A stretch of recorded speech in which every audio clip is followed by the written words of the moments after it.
अब अपन बात करेंगे इसमें एग्जाम्पल नंबर 7.8 और 7.9 की।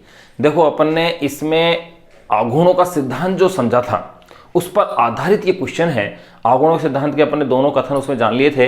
इसके बाद अब अपनी जो बुक है NCERT की जो बुक है 11th की, उसका अब अपन सोल्व करने जा रहे हैं एग्जाम्पल नंबर 7.8। देखो एग्जाम्पल नंबर 7.8 यानी 7वें चैप्टर का 8वां क्वेश्चन क्या न्यूमेरिकल है, क्या ये कह रहा है उस पर ध्यान दीजिएगा। एक 70 सेंटीमीटर लंबी, क्वेश्चन में क्या कह रहे हैं, एक 70 सेंटीमीटर लंबी, एक 70 सेंटीमीटर लंबी और 4 किलोग्राम द्रव्यमान की, लंबी और 4.00 किलोग्राम द्रव्यमान की, एक 70 सेंटीमीटर लंबी और 4 किलोग्राम द्रव्यमान की धातु की छड़, द्रव्यमान की धातु की छड़ दोनों सिरों से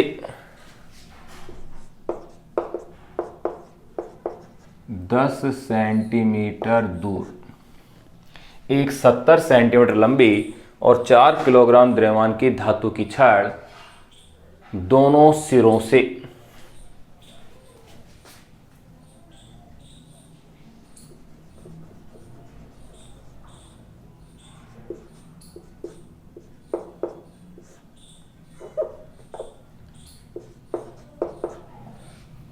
दोनों सिरों से 10 सेंटीमीटर दूर शूरधारों पर टिकी है, शूरधारों पर टिकी है।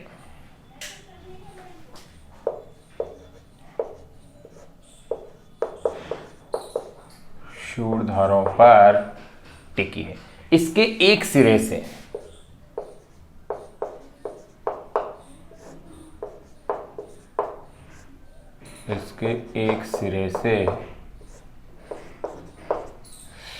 सिरों पर टिकी है। इसके एक सिरे से 40 सेंटीमीटर की दूरी पर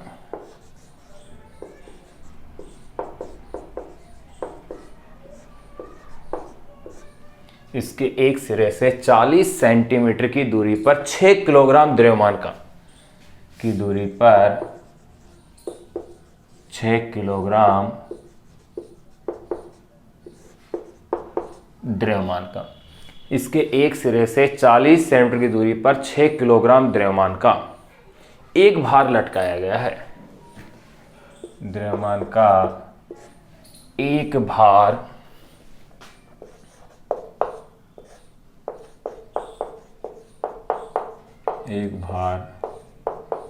लटकाया गया है।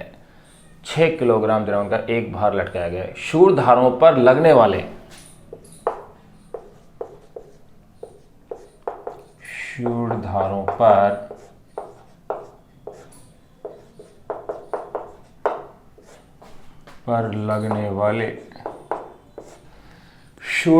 पर लगने वाले प्रतिक्रिया बलों का मान ज्ञात कीजिए।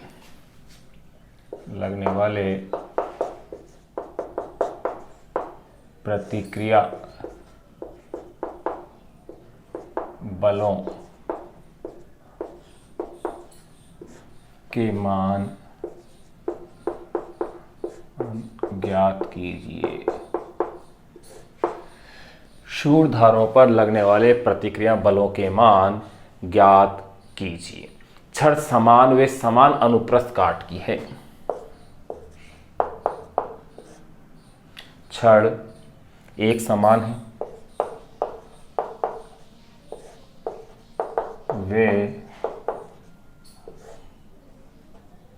समान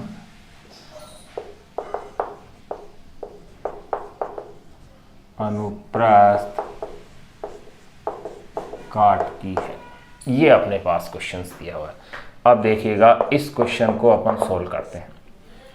क्वेश्चंस के अपन इसको डायग्राम के रूप में शो कर दें ताकि क्वेश्चन हल करना अपने लिए क्या रहे, आसान रहे।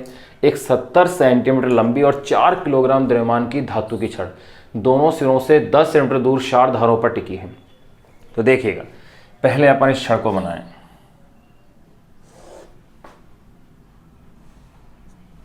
ये मैं एक छड़ बना रहा हूं।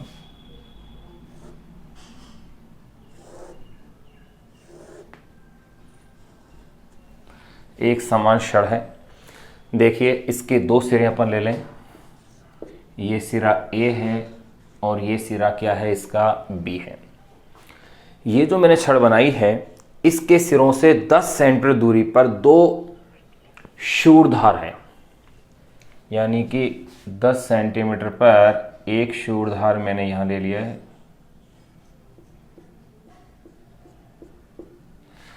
एक 10 सेंटीमीटर पर एक शूरधार यहां है। ये लो, दो शूरधार अपन ने ले लिए हैं। इनके नाम अपन दे दें कि ये जो शूरधार है इसका नाम K1 कह देते हैं, इसको अपन कह देते हैं K2 है। ये क्वेश्चन में कह रहे हैं।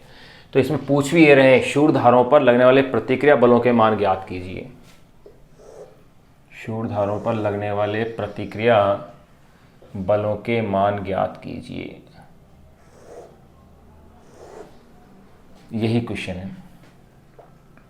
देखो भाई, अगर मैं ये कहता हूं कि यहां इस शूरधार के लिए प्रतिक्रिया बल क्या है, R1 है, और इस शूरधार के लिए प्रतिक्रिया बल क्या है, R2 है, तो आपको तो क्या करना है, इन R1 और R2 के मान ज्ञात करने हैं।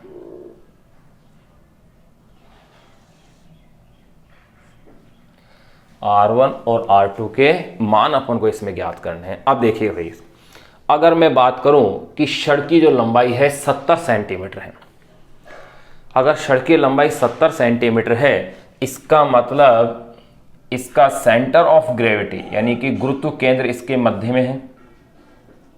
यहां इसका गुरुत्व केंद्र होगा, बिल्कुल सेंटर में अगर गुरुत्व केंद्र है, इससे मैं लिख देता हूं G से, तो गुरुत्व केंद्र है, वहीं इसका भार क्या माना जाएगा, केंद्रित माना जाएगा। ये लो, और वो मैंने क्या लिख दिया है भाई, W है। W से मैंने उसको रिप्रेजेंट कर दिया है कि यहां उसका क्या है, भार है W। तो देखो, एक 70 सेंटीमीटर लंबी और 4 किलोग्राम द्रव्यमान की धातु की छड़ दोनों सिरों से 10 सेंटीमीटर दूर शूरधारों पर टिकी है। ये 10 सेंटीमीटर यहां से यहां तक की डिस्टेंस हो गई, 10 सेंटीमीटर इस सिरे से इसकी यहां डिस्टेंस हो गई, यानी 10-10 सेंटीमीटर की दूरी पर ये क्या है, टिकी हुई है।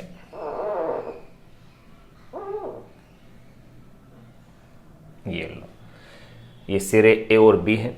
यहां इसका ये सेंटर ऑफ ग्रेविटी है, यानी कि गुरुत्व केंद्र G। तो यहां से ये दूरी कितनी हो जाएगी, 35 सेंटीमीटर। ये डिस्टेंस भी इसकी कितनी हो जाएगी, 35, यानी AG और BG दोनों का मान होगा 35 सेंटीमीटर हो गया। ये चीज तो अपने पास क्लियर हो गई। AG और BG अगर पूछा जाए तो देखो अपने पास ये वैल्यूज आ गई हैं। अब इसके बाद इन्होंने क्या क्या और कहा है, देखो, इसके एक सिरे से 40 मीटर की दूरी पर 6 किलोग्राम द्रव्यमान का एक भार लटकाया गया है। इसके एक सिरे से 40 सेंटीमीटर की दूरी पर, 40 सेंटीमीटर की दूरी पर जो भार लटकाया गया है वो है 6 किलोग्राम द्रव्यमान इसमें लटकाया गया है। अगर 6 किलोग्राम द्रव्यमान लटकाया गया है तो भैया यहां से कितनी, 40 सेंटीमीटर की दूरी पर।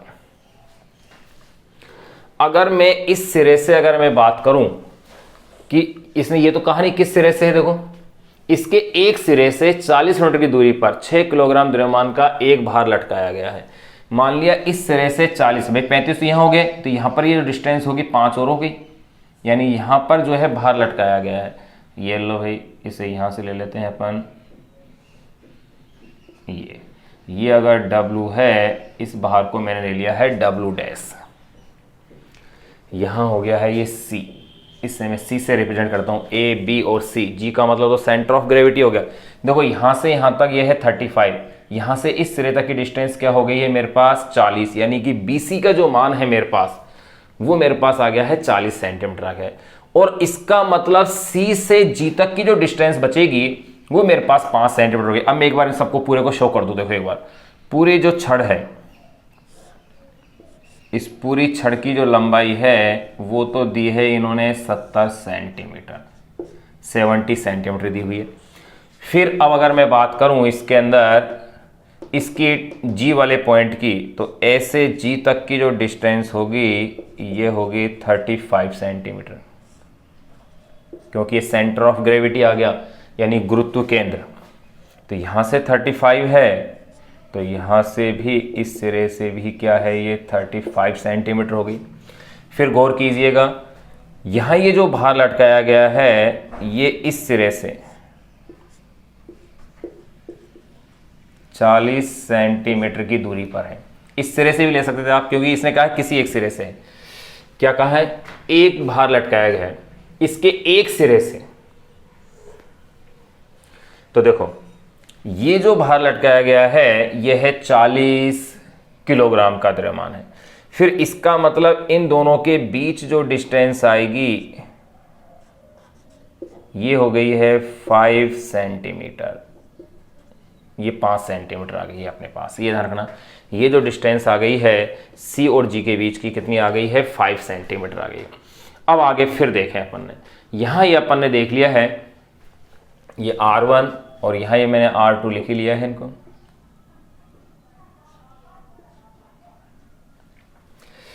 प्रतिक्रिया बल R1 R2 के मुझे क्या करना है, मान ज्ञात करने हैं। तो देखो सबसे पहले अब एक एक बात, ए से बी तक की जो डिस्टेंस है ए बी, ये तो है 70 सेंटीमीटर, 0.70 मीटर में इसे कह सकता हूं। फिर मैं बात करता हूं ए जी, ए से जी तक की कितनी है, 35 सेंटीमीटर। या यूं कह सकता हूं किनारों से गुरुत्व केंद्र की दूरी।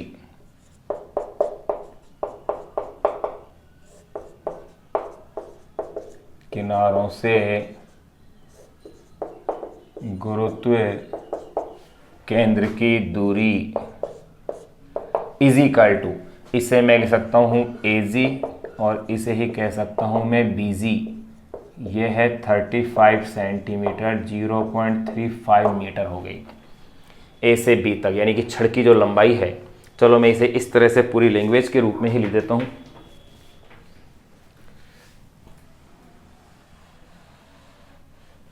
देखो इस डायग्राम को आपको ध्यान रखना है। देखो छड़ की लंबाई,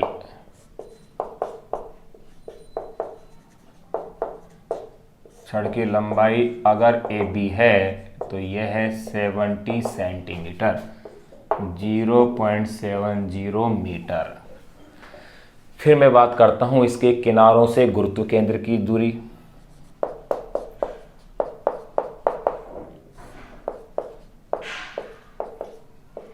किनारों से गुरुत्व केंद्र की दूरी यह है, एक तो एजी और या इसे कह दीजिए बीजी, और यह है 35 सेंटीमीटर, 0.35 मीटर हो गई। फिर इसके बाद अपन K1G यानी कि शूरधार से गुरुत्व केंद्र की दूरी, यानी पहले शूरधार से। तो देखो भाई ये डिस्टेंस कितनी होगी, ध्यान करो ये 10 सेंटीमीटर कम हो गई भाई। यहां से यहां तक ये कितनी है, 35 है। इसका मतलब ये वाली जो डिस्टेंस होगी, ये लो गौर करो, यहां से यहां तक 35 सेंटीमीटर है। अगर 35 है और ये 10 सेंटीमीटर यहां से लगाया हुआ है, इसका मतलब ये जो डिस्टेंस बची 25 सेंटीमीटर होगी। इसी तरह से इस शूरधार के लिए ये भी 10 सेंटीमीटर अंदर आ गया, तो ये भी कितनी हो जाएगी, 25 सेंटीमीटर होगी। ये लो, तो मैं कह सकता हूं शूरधारों से गुरुत्व केंद्र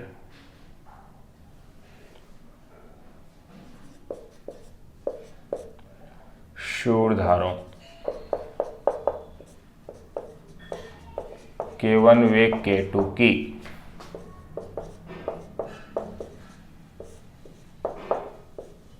गुरुत्व केंद्र G से दूरियां इजिकल टू, पहले शूरधार की दूरी तो कितनी है भाई,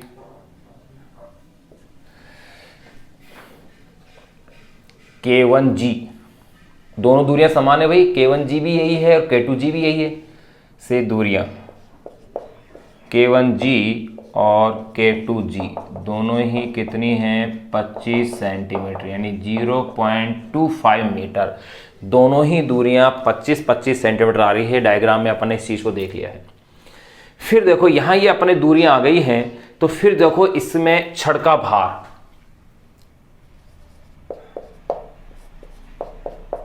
छड़ का भार जो कि मैंने क्या ले लिया है, W है। तो ये आपको दिया है 4.00 किलोग्राम भार। अब आप इसे न्यूटन के रूप में चेंज करेंगे तो ये आप जानते हैं कि आप इसे किससे गुणा कर देंगे, 9.8 से मल्टीप्लाई कर दीजिए, या मैं इसे केवल G लिख देता हूँ, ये लो। बाद में लास्ट में अपन इसकी वैल्यू रख देंगे 4G न्यूटन। ये छड़ का भार हो गया, क्योंकि भार होता क्या है, mg। m क्या है मेरे पास, 4 किलोग्राम। 4 किलोग्राम को मैंने बल के रूप में चेंज किया है, तो 4, ये g क्या है, गुरुत्वाकर्षण हो गया। फिर इसके बाद छड़ के भार के बाद अगर मैं बात करूं, 40 सेंटीमीटर की दूरी पर, छड़ के सिरे से 40 सेंटीमीटर की दूरी पर, यानी कि ये जो डिस्टेंस है C तक की, देखो ये तो है 35, ये है 40 सेंटीमीटर, ये लिख दी मैंने, अपने लिख रखी भैया अपन ने। 40 सेंटीमीटर की दूरी पर लटकाया गया भार वो दिया गया है आपको 6 किलोग्राम।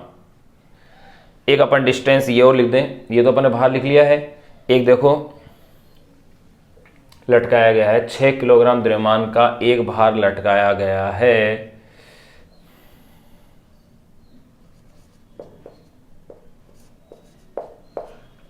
छड़ के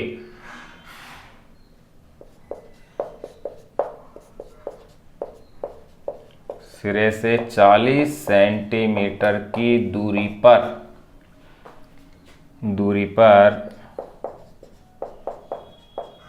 लटकाया गया भार मैंने ले लिया कि वो W डैश है, तो ये है भाई 6 किलोग्राम भार।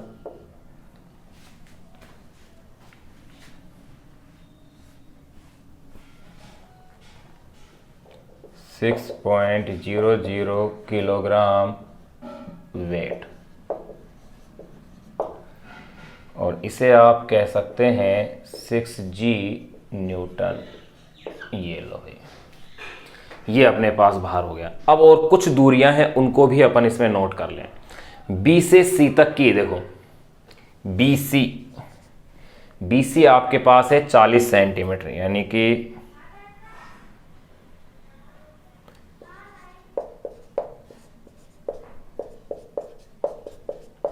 छड़ के सिरे से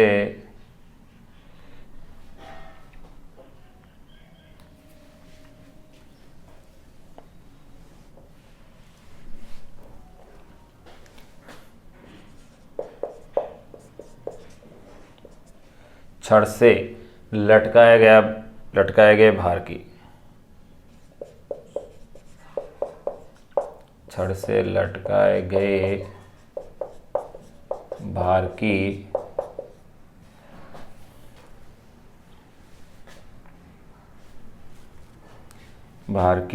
छड़ के सिरे से दूरी, यह है BC, और यह है आपके पास 40 सेंटीमीटर, 0.40 मीटर। ये भी आपको दी हुई है, BC भी आ गया है आपके पास। फिर देखो अगर मैं CG की मान का बात करूं, CG ये हो जाएगी 40, भैया तो अपने 5 निकाल ली, यहां से यहां तक 40 है, ये 35 है। 40 सेंटीमीटर माइनस 35 सेंटीमीटर बराबर 5 सेंटीमीटर, 0.50 मीटर। ये लो भाई, ये दूरी भी अपने पास आ गई, सारी दूरियां अपने पास आ गई है। एक बार ये क्वेश्चन का मैंने पूरा जो परफॉर्मा है वो मैंने यहां लिख दिया कि क्वेश्चन का पैटर्न क्या है, जो क्वेश्चन में वैल्यूज थी। ये क्वेश्चन पूरा अपने पास अब कंप्लीट हो गया है। डायग्राम सहित कि क्वेश्चन कह क्या रहा है, क्या क्या है इसके अंदर, ये अपन ने जान लिया। अब अपन इस क्वेश्चन को सोल्व करने जाएंगे। तो देखिए, एक 70 सेंटीमीटर लंबी है, छड़ की पूरी की लंबाई 70 सेंटीमीटर लंबी है, 4 किलोग्राम इसका द्रव्यमान है, वो भी अपन ने लिख लिया है। धातु की छड़ के दोनों सिरों से 10 सेंटीमीटर की दूरी पर शूर धारों पर टिकी है। दोनों सिरों से ये जो डिस्टेंस है कितनी है, 10-10 सेंटीमीटर है। ये वाली जो डिस्टेंस है इस सिरे की ये 10 सेंटीमीटर है, इसी तरह से ये वाली जो डिस्टेंस है ये भी कितनी है, 10 सेंटीमीटर है, 10 सेंटीमीटर की दूरी पर है ये। इसके एक सिरे से 40 सेंटीमीटर की दूरी पर 6 किलोग्राम द्रव्यमान का एक भार लटकाया गया है। शूट धारों पर लगने वाले प्रतिक्रिया बलों के मान अपन ज्ञात करने। सारी डिटेल अपन इस बोर्ड पे लिख ली, एक बार आप इसे नोट कर लें, क्योंकि अब इसे अपन साफ करने के बाद अब इस क्वेश्चन को अपन सोल्व करेंगे। सारी डिटेल अपन ने लिख ली है। अब देखिएगा, अब इस क्वेश्चन की इक्वेशंस अपन बनाएंगे। क्षण की अपन जानते हैं स्थानांतरीय गति के लिए क्या होगा, प्रतिक्रिया बलों का योग माइनस भारों का योग इज इक्वल टू क्या होना चाहिए, 0। अपन पढ़ चुके हैं इस चीज को। तो अब देखिए, मैं इसे एक बार साफ कर दूं, ये आपने नोट कर लिया होगा।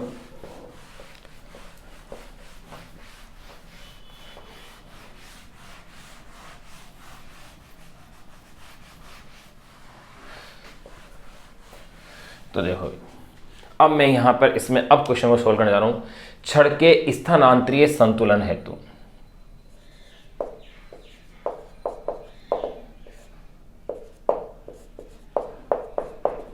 क्षण के स्थानांतरीय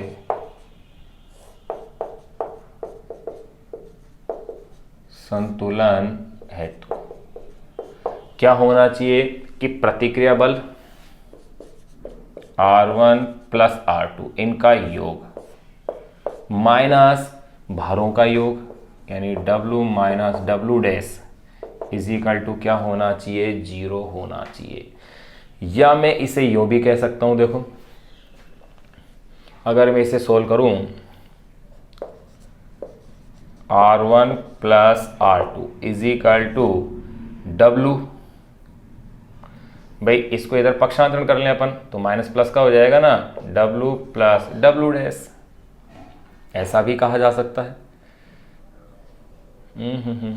ये तो एक प्लस आएगा ना इधर, तो ये लो प्रतिक्रिया बलों का योग भारों का योग, पक्षांतरण किया इधर, ये प्लस में आ गया। अब देखिए, अब आप इसमें वैल्यूज रखिए। इक्वेशन क्या बनती है, W की वैल्यू यानी कि लटका ये जो ये गुरुत्व केंद्र है, उसकी गुरुत्व केंद्र का जो भार है वो अपने पास कितना है, 4g, और ये जो W डैश है ये आएगा मेरे पास 6g, ये लीजिए।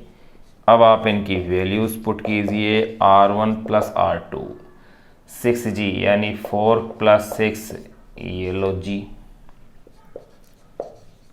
R1 प्लस R2 ये हो गया है 10g की वैल्यू होती है एक्सेलरेशन ड्यू टू ग्रेविटी यानी गुरुत्वीय त्वरण 9.8। तो मेरे पास ये इक्वेशन हो गई है R1 plus R2 is equal to 98 newton. ये मेरे पास आ गई है इक्वेशन नंबर 1।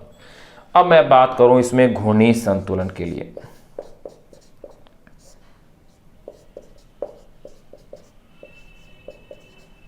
घूर्णी संतुलन के लिए, घूर्णी संतुलन के लिए क्या होना चाहिए कि बल आघूर्णों का योग 0 होना चाहिए। और उसमें यह भी ध्यान रखना है कि एंटी क्लॉकवाइज और क्लॉकवाइज एक के साथ प्लस आएगा और एक के साथ क्या आएगा, इसके अंदर माइनस का साइन अपन को यूज करना है। तो देखो भाई, डायग्राम को आप गौर से देखें तो मैं अगर बात करता हूं, पहला बल R1 ये अगर नेगेटिव है यानी कि डायरेक्शन अगर मैं यूं लेता हूं तो इसके लिए ये हो जाएगा घूर्णी संतुलन का मतलब। तो देखिए भाई, घूर्णी संतुलन के लिए अगर मैं बात करता हूं इक्वेशन क्या बनेगी, ये वाला नेगेटिव आएगा माइनस R1, तो इसके लिए डिस्टेंस कितनी है भाई, R1 के लिए R1 डिस्टेंस है K1g,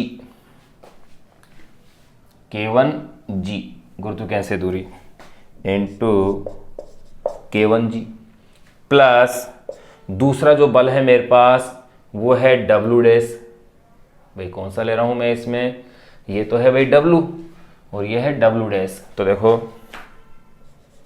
W डैश, अब W डैश के लिए जो डिस्टेंस है वो कितनी है गुरुत्व केंद्र से, CG, ये लो डायग्राम को देख के लिखते जाओ, CG प्लस अब मैं बात करता हूं उधर R2 के लिए। तो देखो R2 R2 के लिए जो डिस्टेंस मेरे पास आ रही है वो कितनी है, K2G। सबकी डिस्टेंस में जी से लूंगा क्योंकि गुरुत्व केंद्र है नहीं, K2G। ये लो, ये भी आ गई मेरे पास K2G।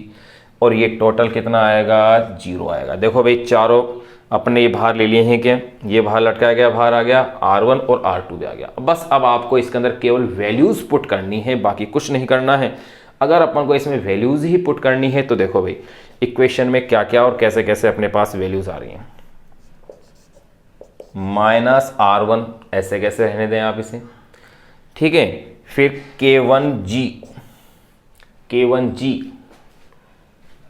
K1 से G तक की डिस्टेंस भाई ये टोटल 35 थी, 10 कम हो गया यानी 25 सेंटीमीटर, 25 सेंटीमीटर यानी 0.25,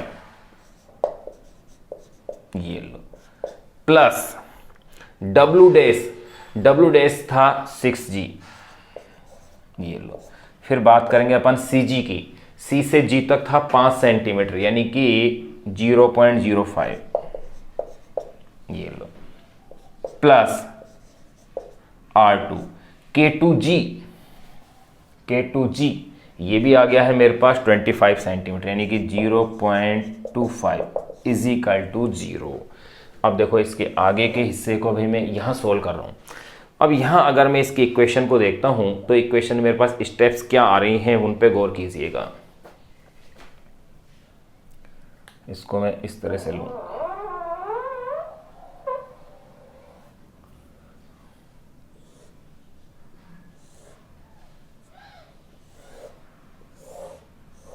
देखो भाई अब इक्वेशन में वैल्यूज देखो, यानी कि ये हो गया है -0.25 R1 plus 0.05 into 6 0.065 0.05 into 6G plus 0.25 R2 is equal to 0। यही तो इक्वेशन है। अब देखो इससे मैं अगर देखता हूँ ट्रांसफ़र करता हूँ तो गौर कीजिएगा इस स्टेप में, इस स्टेप के अंदर से मेरे पास जो कॉमन के रूप में स्टेप्स आ रही हैं वो देखो R1 क्या है, अगर मैं इसको ट्रांसफ़र कर लूँ इधर, पूरे को इधर ट्रांसफ़र कर लो यानी कि ये आ जाएगा मेरे पास इक्वेशन के फॉर्मेट के अंदर 0.05 into 6G is equal to 0.25 R1, इधर आके प्लस का हो गया, इसको इधर लाएंगे तो -0.25 R2। ये लो भाई, इसका मतलब इसमें से क्या है 0.25 तो कॉमन आ जाएगा मेरे पास। अगर 0.25 को कॉमन लेते हैं तो R1 minus R2 is equal to मेरे पास ये हो गया है 0.05 इंटू 6 स्मॉल g। ये लो भाई, तो यहाँ मेरे पास ये हो जाएगा R1 minus R2 is equal to 0.05 6G upon में 0.25। अब यहाँ आप इनकी वैल्यू रख लीजिए, R1 माइनस R2 0.056, G की वैल्यू 9.8, 0.25, तो देखो R1 माइनस R2 एक अच्छा क्वेश्चन था भैया। तो ये 6 इंटू 0.05 इंटू 9.8 पूरी कैलकुलेशन अपन कर रहे हैं अपॉन में 0.25, तो ये कैलकुलेट होने पर ये मेरे पास वैल्यू आती है 11.76 न्यूटन। Equation number 2। अब देखो दो इक्वेशन मेरे पास आ गई है। अगर मेरे पास दो वैल्यूज मुझे कैलकुलेट करनी हो, दो मान मुझे ज्ञात करने हो और दो समीकरण अगर मेरे पास आ जाएं तो क्वेश्चन को हल करना आसान हो गया। मुझे R1 और R2 के मान ज्ञात करने थे, इसका मतलब इस क्वेश्चन में अपने आप ही मुझे हिंट मिल गया कि दो वैल्यूज ज्ञात करनी है, यानी मुझे दो समीकरणों की इसके अंदर क्या है आवश्यकता है। अब आप गौर कीजिएगा, समीकरण नंबर 1 तो ये रही और समीकरण नंबर 2 मेरे पास ये रही। अगर इन दोनों समीकरणों को मैं जोड़ता हूं तो मैं क्या देखूंगा कि R2 तो कैंसिल हो जाएगा और R1 कैलकुलेट हो जाएगा। R1 की जो वैल्यू आएगी उसको आप किसी भी एक समीकरण में रख दीजिए, तो R2 भी क्या हो जाएगा अपने पास, कैलकुलेट हो जाएगा। तो अब मैं क्या कह सकता हूं, पहली स्टेप्स में सोल्व कर देता हूं। समीकरण 1 व समीकरण 2 को जोड़ने पर, अगर समीकरण 1 और समीकरण 2 को अगर आप जोड़ते हैं तो देखिएगा R1 plus R2 plus R1 minus R2 is equal to 98 plus 11.76। तो देखो R2 से R2 कैंसिल आउट हो गया, तो R1 प्लस R1 ये हो गया है 2R1। यह मेरे पास इक्वेशन में क्या आ गया है, 2R1। 98 ये हो जाएगा आपके पास अब 109.76, 109.76, यानी कि R1 is equal to 109.76 upon में 2। अगर अपन इसे डिवाइड करते हैं तो ये आएगा 54.88, 54.88 न्यूटन। तो ये प्रतिक्रिया बल जो मेरे पास आया है R1, ये आ गया है मेरे पास 54.88 न्यूटन। ये लो भाई, पहली वैल्यू तो मेरे पास ये आ गई है R1 इजिकल टू 54.88 न्यूटन, जिससे मैं लगभग, देखो इससे आगे की स्टेप्स को मैं लिख रहा हूं, यानी कि R1 को अपन लगभग कह सकते हैं 55 न्यूटन हो गया अप्रॉक्स। कैसे कह सकते हैं, अगर G की वैल्यू अगर अपन इसमें 10 लेते, अगर G की वैल्यू अगर अपन 10 लेते तो ये वैल्यू यही आती है अपने पास, ये 100 हो जाता, तो ये पॉइंटों में आने के बजाय एग्जैक्ट वैल्यू इस प्रकार आ जाती है अपने पास, यानी कि 55 न्यूटन अपने पास R1 की क्या आ गई है, वैल्यू आ गई है। अब R2 कैलकुलेट करना है तो आप किसी भी इक्वेशन से आप इसे सोल्व कर लें। अब देखो R1 का उपरोक्त मान समीकरण 1 में, समीकरण 1 में रखने पर, तो देखो ये मान अगर मैं समीकरण 1 के अंदर रखता हूं तो मेरे पास ये वैल्यूज कितनी आएंगी, वहां आप गौर कीजिएगा। यहां या इसको समीकरण 2 में भी रख लो, एक ही बात है। R1 का उपरोक्त मान समीकरण 2 में, ये लो, 1 से भी कर सकते हो, 2 से भी करते हो, समीकरण 2 में रखने पर देखो R1 की वैल्यू कितनी है मेरे पास, R1 की वैल्यू यहां पर 50, ये तो 98 आ रहा है। चलो किसी भी एक समीकरण में रख लो यार, समीकरण 1 में रख लो, ये लो, या 2 में रख लो, वैल्यू तो निकालनी है। तो देखो R1 की जो वैल्यू रख रहा हूं मैं, वो तो रख रहा हूं 54.88 plus R2 is equal to 98, यानी कि R2 is equal to 98 minus 54.88। तो R2 is equal to 98 minus 54.88, इसको आप घटा लेंगे तो ये वैल्यू लगभग मेरे पास 43.12 यूं कह सकता हूं मैं, 43.12, यानी अप्रॉक्स 43 न्यूटन, ये मेरे पास इसकी वैल्यू आ जाएगी। तो यहां आपने देखा इस एक क्वेश्चन में, एक अच्छा क्वेश्चन था जिसमें दो अपन को प्रतिक्रिया बल ज्ञात करने थे। उन प्रतिक्रिया बलों को ज्ञात करने के लिए अपन ने दो समीकरणें बनाई, इन दोनों समीकरणों को अपन ने क्या किया, जोड़ दिया। ये आप एक बार इस क्वेश्चन को नोट करें तो देखो R1 और R2, ये तो आ गई है वैल्यू मेरे पास R1 और ये वैल्यू आ गई है मेरे पास R2 की। ये लो, दोनों वैल्यूज मेरे पास इसमें क्या हो गई है, कैलकुलेट हो गई है। अब अपन एग्जाम्पल नंबर देखेंगे 7.9। एक बहुत ही अच्छा और प्यारा क्वेश्चन था जो अपन ने सोल्व कर लिया। अब नेक्स्ट जो क्वेश्चन है वो क्वेश्चन है 7.9। क्या क्वेश्चन है उसको अपन अब देखते हैं।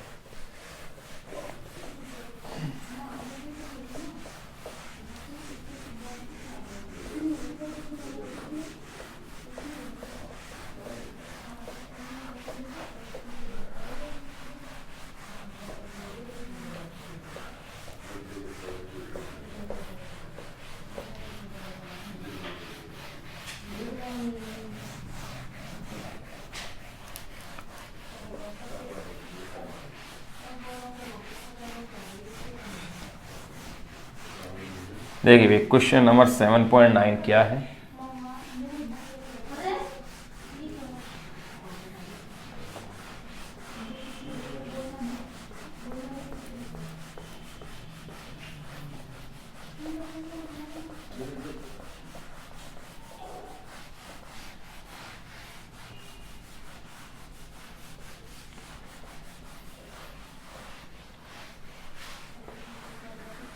तो देखिए नेक्स्ट जो क्वेश्चन अपन देख रहे हैं वो क्वेश्चन है 7.9, यानी कि एग्जाम्पल नंबर 7.9। एग्जाम्पल 7.9 ये कह रहा है कि 20 किलोग्राम द्रव्यमान की एक 3 मीटर लंबी सीढ़ी, 20 किलोग्राम द्रव्यमान की 20 किलोग्राम द्रव्यमान की एक 3 मीटर लंबी द्रव्यमान की एक 3 मीटर लंबी सीढ़ी, 20 किलोग्राम द्रव्यमान की एक 3 मीटर लंबी सीढ़ी एक घर्षणहीन दीवार के सहारे, लंबी सीढ़ी एक घर्षणहीन दीवार के सहारे 20 किलोग्राम द्रव्यमान की एक 3 मीटर लंबी सीढ़ी एक घर्षणहीन दीवार के सहारे झुकाकर टिकाई गई है। दीवार के सहारे झुकाकर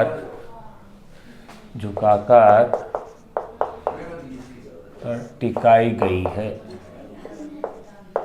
के सहारे झुकाकर क्या किए, टिकाई गई है।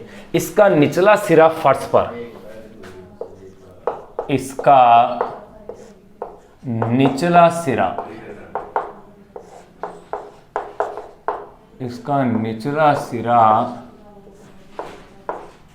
फर्श पर दीवार से 1 मीटर दूरी पर है। इसका निचला सिरा फर्श पर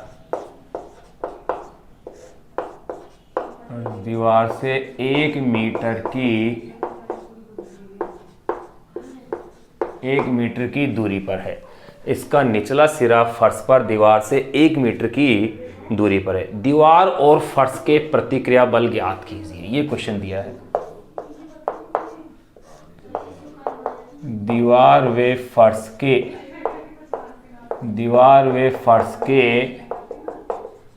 के प्रतिक्रिया बल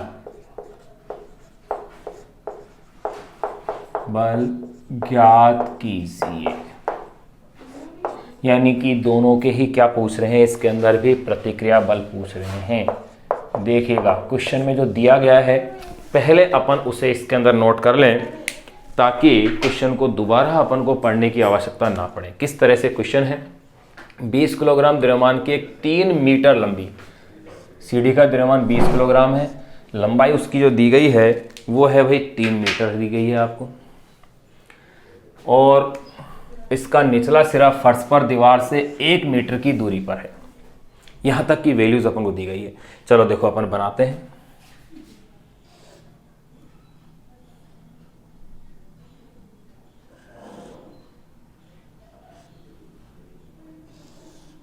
यूं इस तरह से ध्यान दो। देखो अभी मैं इसे यूं देता हूं, नामकरण कर दें ABC।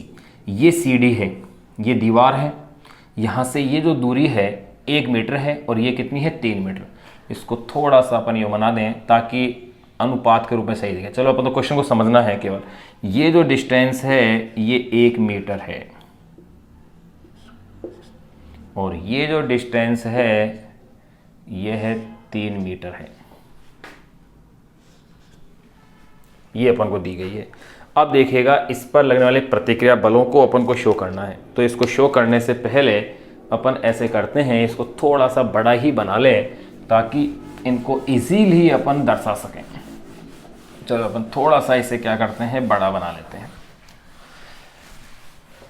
देखो थोड़ा सा बड़ा बनाने से ये दीवार ली आपने, 1 मीटर की दूरी है और ये 3 मीटर की दूरी है। ये अनुपात रूप में सही है। नामकरण अपन कर देते हैं, ए, बी और ये सी। अब देखिए भाई, ये वाली जो डिस्टेंस है ये दी हुई है आपको 1 मीटर।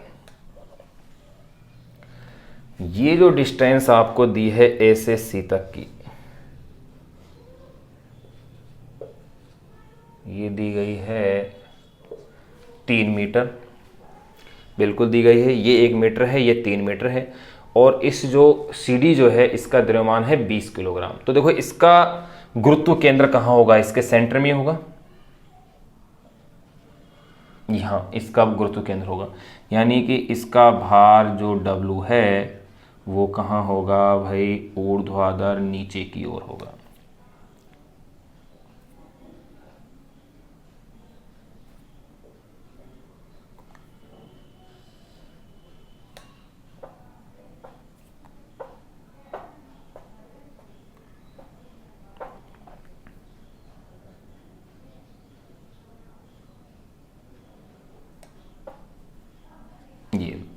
ये ऊर्ध्वाधर कहाँ है, नीचे की ओर होगा। और कितना है, 20, W इजिकल टू जो होगा 20 G न्यूटन होगा। भाई mg होता है बाहर, W is equal to mg, m कितना है इसका 20 किलोग्राम, g से इसे मल्टीप्लाई कर दिया, g का मतलब एक्सेलरेशन ड्यू टू ग्रेविटी यानी गुरुत्व त्वरण। तो यहाँ ये हो गया।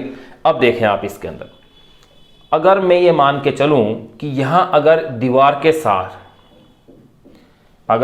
के सहारे अगर मैं यूँ कह दूं कि बिंदु B पर प्रतिक्रिया बल F1 दीवार के अभिलंबवत है, तो वो किस डायरेक्शन में होगा, वो इस डायरेक्शन में होगा। ये मैंने ले लिया है F1 है, ये लो भाई, यहाँ तो ये क्या हो गया है, F1 हो गया। फिर मैं बात करूं F घर्षण बल फर्श के अनुदिश AC दिशा में लगेगा।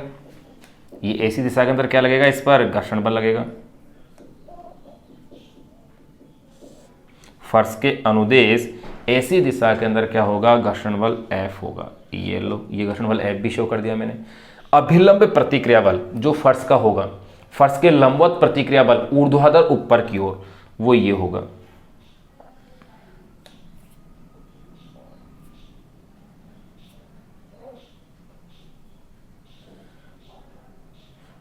ये डायरेक्शन इसकी, ये N हो गया।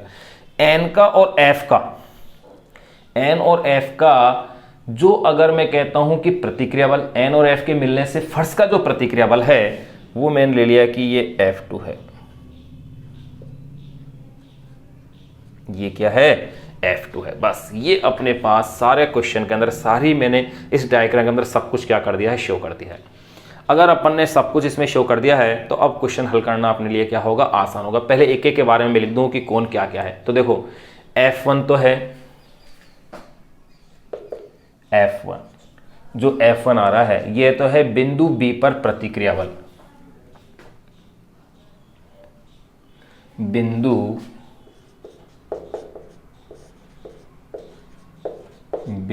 B पर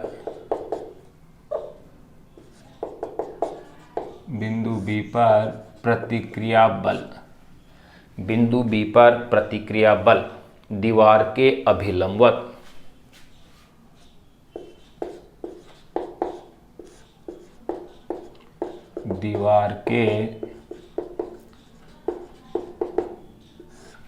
अभिलंबवत, बिंदु B पर प्रतिक्रिया बल दीवार के अभिलंबवत। ये तो हो गया है मेरे पास क्या, F1 हो गया। फिर मैं बात करता हूं F की। ये जो मैंने F लिया है, ये F है घर्षण बल AC के अनुदिश, फर्श का घर्षण बल फर्श के अनुदिश AC दिशा में, घर्षण बल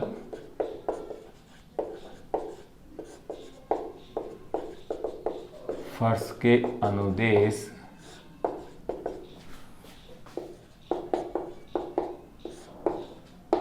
AC दिशा में, घर्षण बल फर्श के अनुदेश AC दिशा के अंदर हो गया। A से C की दिशा के अंदर अपन लिख दिया है। फिर अपन बात करें N की।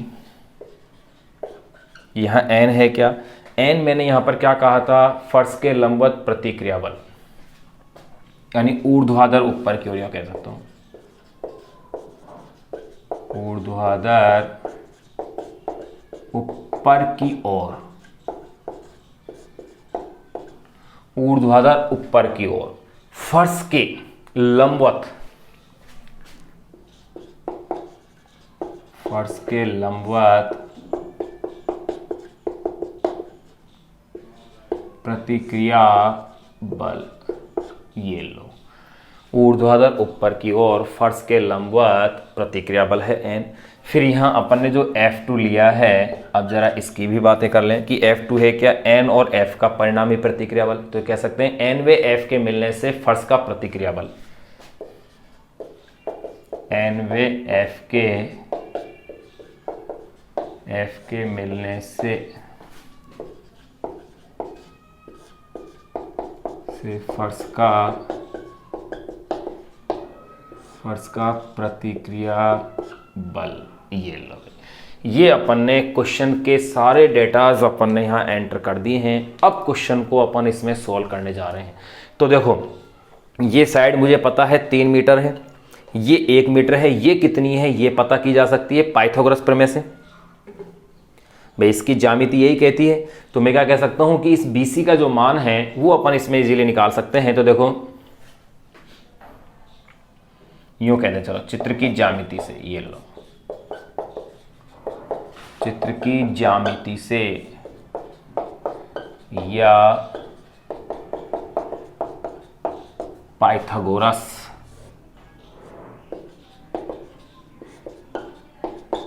प्रमेय से, पाइथागोरस प्रमेय से क्या होगा, BC is equal to root of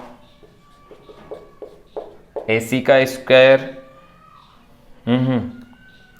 root of AB का स्क्वायर माइनस AC का स्क्वायर। भाई AB का स्क्वायर माइनस AC का स्क्वायर, तो ये वैल्यू अपन कैलकुलेट हो जाएगी, तो कैलकुलेशन आगे काम आएगी।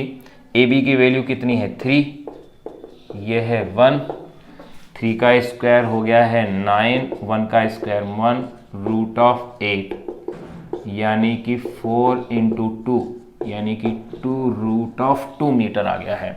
ये दीवार की जो ऊंचाई है वो मेरे पास आ गई है 2 रूट ऑफ 2 मीटर। अब देखो, अब अपन इस क्वेश्चन को अब सोल्व करते हैं। ये तो मैंने अब जनरल सारी बातें अपन ने, जो अपन को क्वेश्चन को हल करने के लिए जरूरी राशियां चाहिए थी, जो जरूरी राशियां अपन को क्वेश्चन को हल करने के लिए आवश्यक थी, वो अपन ने यहाँ इसमें नोट कर लिए। अब क्वेश्चन के लिए देखो अपन नियम लगाते हैं, जो अपन ने संतुलन के लिए बातें की थी या आघूर्णों का सिद्धांत जो अप्लाई किया था उसकी अब अपन बातें करें। तो देखो, ऊर्ध्व दिशा में स्थानांतरीय संतुलन के लिए क्या होगा, पहले ऊर्ध्व दिशा में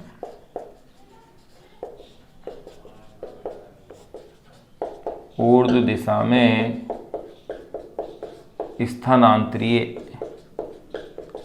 संतुलन हेतु, अगर ऊर्ध्व दिशा में स्थानांतरीय संतुलन के लिए अगर अपन देखें तो आप देखेंगे ये तो फोर्स कहां लग रहा है ऊपर, ये फोर्स कहां लग रहा है नीचे, तो N minus W is equal to क्या लिया जाएगा 0। एक इक्वेशन तो ये आ गई मेरे पास। और क्षैतिज दिशा की बात करें तो क्षैतिज दिशा में आप देखेंगे कि ये बल तो इधर लग रहा है, ये बल इधर लग रहा है, क्योंकि अपन को संतुलन ऊर्ध्व और क्षैतिज दोनों ही दिशाओं में ही तो काउंट करना है। अब देखें, अगला देखें अपन क्षैतिज दिशा में स्थानांतरीय संतुलन हेतु।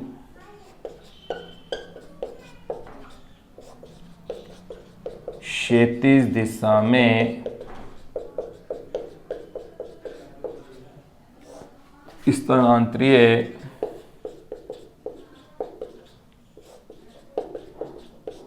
संतुलन हेतु क्या होगा, F1 इस डायरेक्शन में, F इस डायरेक्शन में, यानी कि मैं कह सकता हूं F minus F1 is equal to क्या होगा इस इक्वेशन के अंदर भी 0, क्योंकि संतुलन का मतलब ये बल का मान टोटल क्या आना चाहिए 0 आना चाहिए। फिर अपन अगली समीकरण बना लें घूर्णी संतुलन के लिए बिंदु A के परितः। तो देखो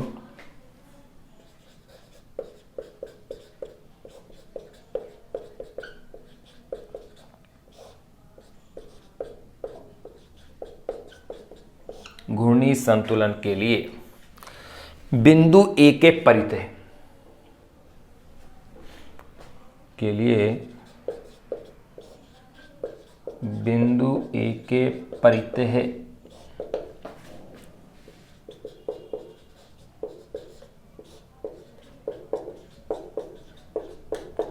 आघूर्ण लेने पर, अगर यहां अपन इसके परितः आघूर्ण लेते हैं, आघूर्ण का मतलब बल इंटू लंबवत भुजा गुणनफल लेंगे। तो देखो पहले अगर मैं बात करता हूं बल F1 के लिए, तो देखो बल F1 के लिए लंबवत दूरी क्या आएगी, BC, ये आ गई। तो बल F1 इंटू ये लंबवत दूरी क्या आ गई मेरे पास भाई, BC, माइनस फिर मैं बात करता हूं बल W के लिए। तो इस W के लिए अगर मैं बात करता हूं तो लंबवत दूरी इसके लिए भी फिर अपन को ढूंढनी है भाई। यहां मैं इसको नाम देता हूं, ये तो बिंदु हो जाएगा D, देखो A B C D और ये E। तो यहां इसके लिए कौन सा बल ले रहा हूं मैं भाई, भार W, ऊर्ध्वाधर नीचे की ओर है। अगर ऊर्ध्वाधर नीचे की ओर है तो ये W इंटू AE बन गया, ये लो, ये वाली डिस्टेंस आ जाएगी। फिर इसके बाद यहां तक अपन ले लिया है, और ये कैसा होना चाहिए, कुल 0 होना चाहिए। यानी कि मैं अब इसकी वैल्यूज अगर पुट करता हूं तो अब देखिए, पहले एक बार आप इसे इतना नोट कीजिए, क्योंकि अब बोर्ड पे अपन को जगह खाली करनी है ताकि अपन इस क्वेश्चन को सोल्व कर सके। डायग्राम को तो भी बिठाएंगे नहीं, यहां तक का मैं इसे साफ कर रहा हूं, एक बार आप इसे नोट कर लें यहां तक का। फिर इसके आगे की स्टेप्स को फिर अपन अब इसमें सोल्व करते हैं। देखो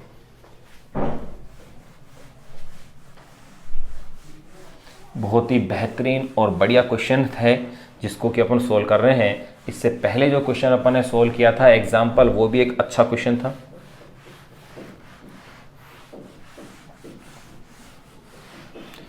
तो आपने खुद ने देख लिया कि ये जो BC है इसकी वैल्यू कितनी आई थी,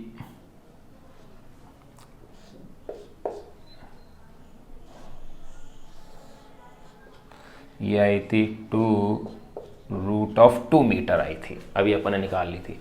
अब देखो भाई, यहां अब मैं इनकी वैल्यूज रख रहा हूं, तो देखो इससे आगे की स्टेप्स को भी मैं यहां सोल्व कर रहा हूं। F1 तो F1 है, ये तो मुझे ज्ञात करना है। ध्यान रहे मुझे 2 मान ज्ञात करने हैं, तो मुझे निश्चित रूप से 2 समीकरणों की जरूरत तो है ही मिनिमम, इतना तो निश्चित है। तो देखो ये F1 तो आ ही गया। फिर BC की वैल्यू मेरे पास कितनी है, 2√2, 2√2, यही तो आ रहा है। फिर देखो 2√2, फिर मैं बात करता हूं किसकी, AE की। अब AE कितना होगा, बिल्कुल मध्य में है ये, तो भाई ये बिल्कुल मध्य के अंदर आना चाहिए था। चलो इसको थोड़ा सा यूं शो कर दें अपन, बिल्कुल सेंटर में ही बना देते हैं। थोड़ा सा यहां ले लें अपन इसे, यहां ले लें, ये लो,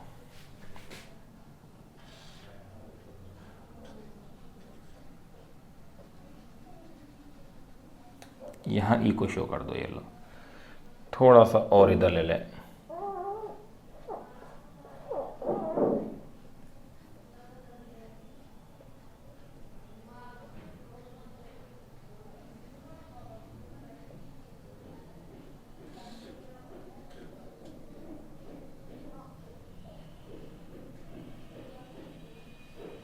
ये लो भाई, ये हो गया है W, ये हो गया है D पॉइंट, ये ले लिया है मैंने E, ये W, ये E और ये D। और इस भार W की वैल्यू तो मैं जानता हूँ कि mg, m कितना है भाई इसमें 20, और ये मैंने G लिख दिया है। ये लो, ये मैंने बना दिया है। अब ये तो मैं भी अच्छे से जानता हूँ कि ये वाली जो डिस्टेंस होगी ये होगी 1/2 मीटर, इधर है ये भी कितनी रह गई, 1/2 मीटर रह गई।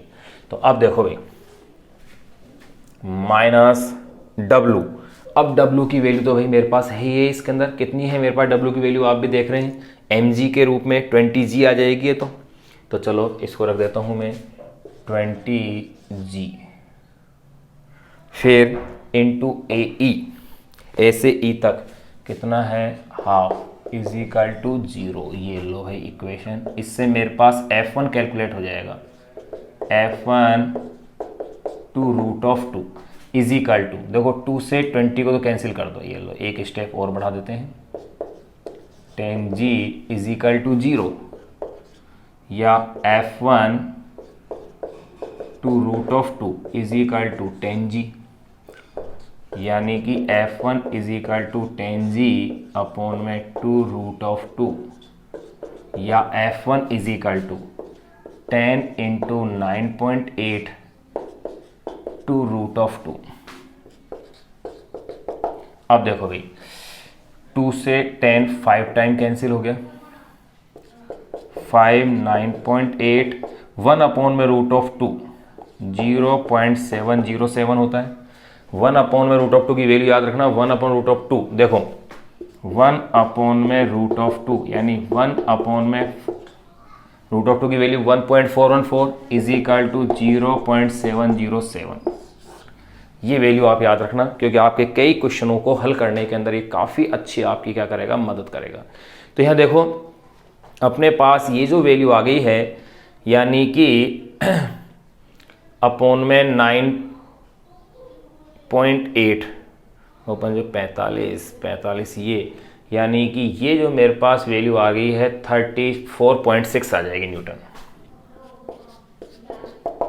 यानी कि अब मैं इसे अगर कैलकुलेट कर लेता हूं तो मेरे पास ये जो F1 की वैल्यू आ रही है वो है 34.6 न्यूटन। ये लो, इन तीनों का आप मल्टीप्लाई कर लीजिए, ये मेरे पास आ गई है 34.6 न्यूटन। तो यानी कि F1 तो मेरे पास भी कैलकुलेट हो गया। अब इसका मतलब आप क्या जानते हैं, जितना F1 होगा उतना ही क्या है भाई, F होगा, यही तो होगा। तो अपन ये कह सकते हैं अतः F is equal to F1 is equal to भी हो जाएगा 34.6 से न्यूटन हो गया है। अब मुझे निकालना है भाई F2 का वैल्यू। तो F2 तो मैं कैसे कैलकुलेट करूंगा, इसके लिए पहले मुझे n की वैल्यू भी ज्ञात करनी है। तो देखो n की वैल्यू पहले अपन निकाल लेते हैं।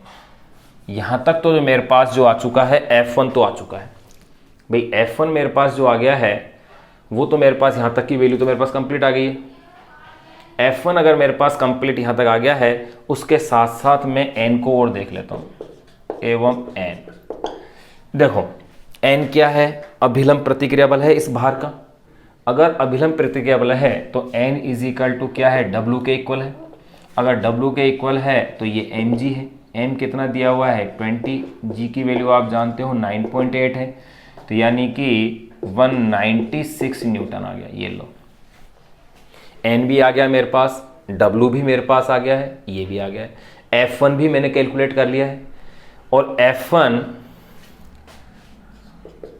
और F दोनों मेरे पास क्या है भाई, इक्वल है। और ये है मेरे पास 34.6 न्यूटन, ये भी आ गए। सारी वैल्यूज मेरे पास आ गई हैं। अब तो केवल मुझे F2 को कैलकुलेट करना है, फिर ये अपना क्वेश्चन कंप्लीट हो जाना है। अब देखो भाई F2 अगर मुझे कैलकुलेट करना है तो गौर करें, F2 है क्या, इसका इसका परिणामी है। n और f परस्पर क्या है, लंबवत है। और आप पढ़ चुके हैं न्यूटन के गति के नियम के अंदर कि अगर दो बल किसी समकोण पर होते हैं तो उनका परिणामी बल F is equal to √F1 square plus F2 square अपन लेते हैं। तो इसी आधार पर अगर मैं F2 का मान देखूं तो देखो भाई, यहां तो अपन ने देख लिया कि क्या देखा अपन ने, अपने पास जो इक्वेशन 1 और इक्वेशन नंबर जो 2 थी, आपने उन इक्वेशन से आपने इस चीज पे गौर कर ही लिया कि भाई इक्वेशन क्या थी, F minus F1 is equal to 0, यही थे ना। तो इसका मतलब F और F1 क्या हो गया, इक्वल हो गया। तो इसलिए तो F1 is equal to F is equal to 34.6। एक इक्वेशन और आपके पास आई थी, याद कीजिए, ये तो मैंने F1 याद किया। ये अगर मैंने F1, चलो इसके स्टेप को यूं लिख देते हैं, आगे थोड़ा सा और बढ़ा दें इसको, इसी क्वेश्चन को, ये लो, ये मेरे पास F1 आया। फिर मेरे पास आप गौर कीजिएगा इक्वेशन नंबर जो 2 थी, एवं समीकरण 2 से देखो, पूरा ही कर देता हूं। समीकरण 2 मेरे पास क्या थी, F minus F1 is equal to 0 या F is equal to F1। तो ये हो गया है 30.6 न्यूटन, ये लो ऐसे लिख दो। फिर मैं अगर बात करूं किसकी भाई, n की, अभिलंब प्रतिक्रिया बल को निकालना चाहूं तो देखो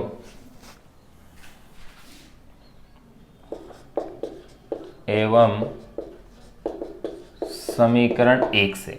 समीकरण 1 गौर कीजिए क्या थी, n minus W is equal to 0।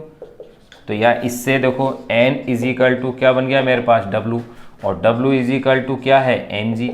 m का मान कितना है 20, g का मान कितना है 9.8, तो 196 न्यूटन। ये लो, तो मेरे पास n भी आ गया। ये लो, तो मेरे पास f, f1, n, w सारी वैल्यूज मेरे पास आ गई हैं। ये भी आ गई है, ये भी आ गई हैं। और अगर ऐसा हो गया है तो मैं f2 को मेरे लिए कैलकुलेट करना क्या है, आसान हो जाएगा। कैसे देखो, इसलिए f2 is equal to root of ये और ये परस्पर लंबवत हैं, तो ये हो जाएगा n का स्क्वायर प्लस f का स्क्वायर। ये लो, n का स्क्वायर कितना है, n की वैल्यू 196 प्लस f का स्क्वायर यहाँ रहा f 34.6 का स्क्वायर। अब देखो भाई, इसकी अपन को कैलकुलेशन सोल्व करनी है, तो ये आएगा 199 इतना आएगा। ये इतनी कैलकुलेशन आप करके देख लें। तो यहाँ मेरे पास f2 भी आ गया। पूछा क्या क्या था देखो, दीवार व फर्श के प्रतिक्रिया बल ज्ञात कीजिए। ये लो भाई, दीवार और फर्श के अपन ने प्रतिक्रिया बल इस क्वेश्चन में क्या कर लिए हैं, ज्ञात कर लिए हैं। अगर ये F2 के साथ ये कह दे कि कितना एंगल बना रहा है क्षैतिज के साथ, अगर ये एंगल अगर ये पूछ ले, सपोज करो ये एंगल क्या है अल्फा है, वैसे क्वेश्चन में पूछा नहीं है इन्होंने। अगर क्षैतिज के साथ ये कोण अगर अल्फा है तो इस अल्फा की भी वैल्यू अपन ज्ञात कर सकते हैं। देखो कैसे, एक बार आप इसको नोट कर लें।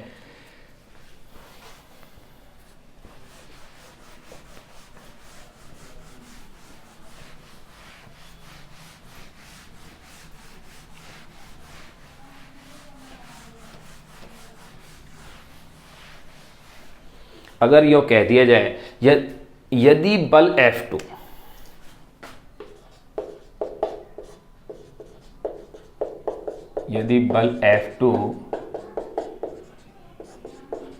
क्षैतिज से अल्फा कोण, यदि बल F2 क्षैतिज से अल्फा कोण बनाए तो,